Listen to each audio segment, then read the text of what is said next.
What if you could buy your very first cash-flowing investment property without completely draining your savings account for a massive 25% down payment?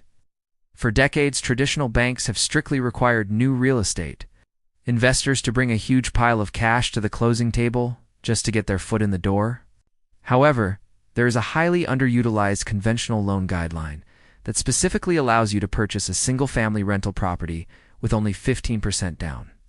By holding on to that extra 10%, you instantly retain thousands of dollars in liquid cash that can be used for vital renovations or kept safely as an emergency reserve fund.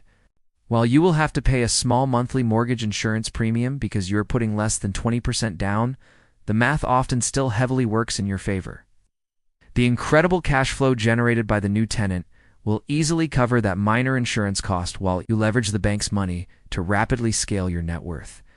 This strategy is the absolute perfect entry point for first-time buyers who want to break into the real estate game but simply do not have $50,000 sitting in a checking account. Let's pull up a side-by-side mortgage calculator so you can see exactly how a 15% down payment completely changes your cash-on-cash return on a standard rental house.